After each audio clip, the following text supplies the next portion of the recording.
Safety signs, symbols, and color coding in the workplace. Welcome to our safety signs, symbols, and color coding training. By the end of this training, you will understand the significance of safety signs and accident prevention. Identify various types of safety signs and their meanings.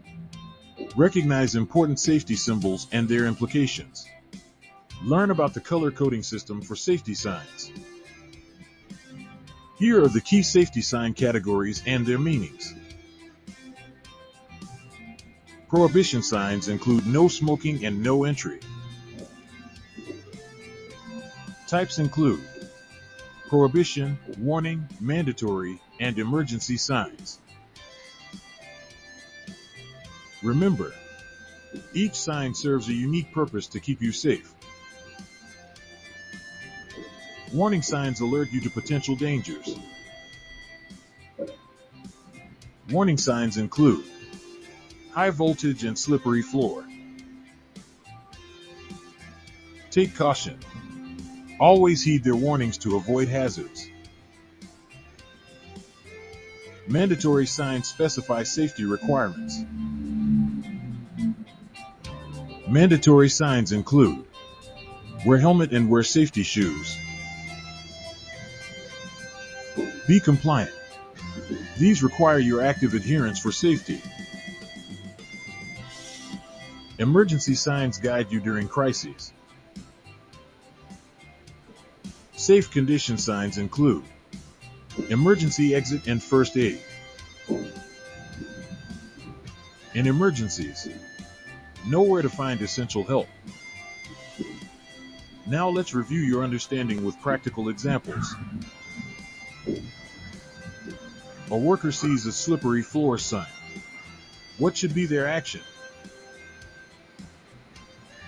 Observe and act. A slippery floor sign demands caution. Your response should be, walk carefully and avoid a fall.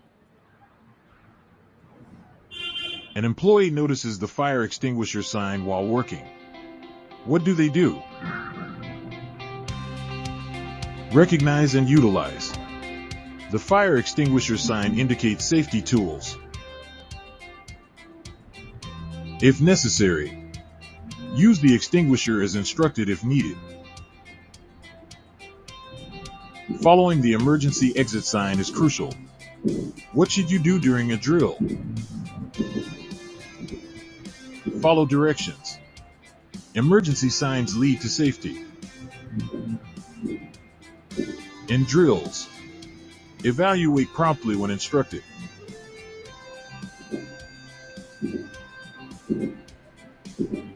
Now let's recap what you learned. Safety signs are vital for your protection. Always respect and adhere to safety signs. Ignoring or damaging signs can result in danger. Remember, follow safety signs, stay safe, save lives. Thank you for participating in our safety training.